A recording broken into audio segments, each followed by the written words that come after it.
నిజమైన లీడర్స్. ఆ లీడర్స్ గురించి ఒక ఏవి. ఇతనెవరో ఏం వరసో ఇతను,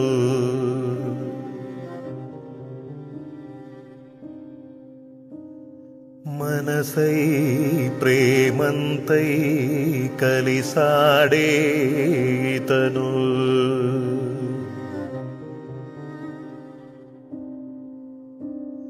శ్వాసలాంటి విశ్వాసముంది మరచా. ఎస్సీ రిజర్వేషన్ల వర్గీకరణ కోసం అసూలు బాసిన అమరులైన మాదిగ అమరుల కుటుంబాలను తెలంగాణ రాష్ట్ర ప్రభుత్వం, ఆంధ్రప్రదేశ్ ప్రభుత్వం ఆదుకోవాలని, వారిని స్మరించడం కోసం, గౌరవించడం కోసం రాష్ట్ర ప్రభుత్వమే స్తూప నిర్మాణం, మ్యూజియం కూడా ఏర్పాటు చేయాలని మేము రెండు తెలుగు రాష్ట్రాల ప్రభుత్వాలకు, ముఖ్యమంత్రులైన తెలంగాణ ముఖ్యమంత్రి రేవంత్ రెడ్డి గారికి, ఆంధ్రప్రదేశ్ ముఖ్యమంత్రి గౌరవ నారా చంద్రబాబు నాయుడు గారికి విజ్ఞప్తి చేస్తున్నాం, గుర్తు చేస్తున్నాం. ఎస్సీ రిజర్వేషన్ల వర్గీకరణ పోరాటం అనేది న్యాయమైన పోరాటం కనుకనే అన్ని రాజకీయ పక్షాలు సమర్థిస్తూ వచ్చాయి. ఉమ్మడి ఆంధ్రప్రదేశ్ మొదలుకొని తెలంగాణ రాష్ట్రం ఏర్పడే సమయం వరకు, ఇప్పటి వరకు శాసనసభలో జరిగిన ప్రతి సందర్భంలోనూ ఏకగ్రీవంగానే తీర్మానాలు జరిగినాయి. గతంలో నియమించబడ్డ కమిషన్లన్నీ వర్గీకరణకు మద్దతుగా నిలబడ్డాయి. అన్ని రాజకీయ పక్షాలతో పాటు దళితుల్లో 59 కులాల్లో 58 కులాలు వర్గీకరణ కోరుకుంటున్నాయి. సమాజంలో ఉండబడే అన్ని వర్గాలు వర్గీకరణ ఉద్యమాన్ని బలపరుస్తున్నాయి. అంతకుముందు రాష్ట్రపతి బలపరిచాడు, సుప్రీంకోర్టు బలపరిచింది, ప్రధానమంత్రులు బలపరిచారు. ఈ విషయాలను మేము ఎందుకు గుర్తు చేస్తున్నామంటే, మాదిగ రిజర్వేషన్ పోరాట సమితి లక్ష్యమైన వర్గీకరణ న్యాయం అనేది కాబట్టిగానే ఇంత మద్దతుగా వచ్చింది. ఆ లక్ష్య సాధన కోసమే మాదిగ బిడ్డలు అమరులయ్యారు.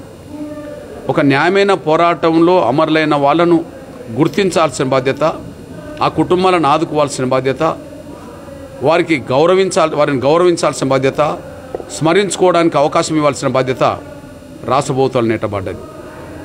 తెలంగాణ రాష్ట్ర సాధన కోసం అమరులైన ఆ కుటుంబాలను ఆనాడున్న పరిస్థితిలో ఒక 10 లక్షల రూపాయలు ఎక్స్రేస్ ఇవ్వడం, ఉద్యోగాలు ఇవ్వడం, ఆ కుటుంబాలకు కొంత గృహ వసతి కల్పించే బాధ్యత తీసుకోవడం, ఇవాళ హైదరాబాద్లో ట్యాంక్ బండ్ ప్రాంతంలో జలదృశ్యం వద్ద అమరుల స్తూప నిర్మాణం జరగడం, ఇదంతా అమరుల త్యాగాలను గుర్తించుకోవడానికి, గౌరవించుకోవడానికి జరిగిన ప్రక్రియ.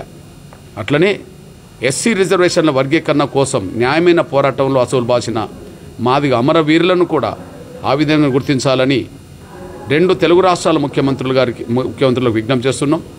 ఇప్పుడున్న పరిస్థితిలో 25 లక్షల ఎక్స్రేస్ ఇవ్వాలని, అదే సమయంలో వారికి స్తూప నిర్మాణం చేయాలని, ప్రభుత్వ ఉద్యోగం కూడా కుటుంబంలో ఇవ్వాలని, గృహ వసతి కల్పించాలని, అదే సమయంలో వారి పేరుతో ఒక మ్యూజియం ఏర్పాటు చేయడానికి ఖచ్చితంగా హైదరాబాద్ లేదా హైదరాబాద్ శివారులో ఒక 5 ఎకరాల భూమిని ముందు ఇక్కడ కేటాయించాలని చెప్పి గౌరవ ముఖ్యమంత్రి గారికి విజ్ఞప్తి చేస్తున్నాం. ఈ విషయాన్ని మొన్న 11వ తారీఖు నాడు గౌరవ ముఖ్యమంత్రి గారిని కలిసినప్పుడే లిఖితపూర్వకంగా విజ్ఞప్తి చేయడం జరిగింది. సానుకూలంగా స్పందిస్తారని చెప్పి మేము ఆశిస్తున్నాం.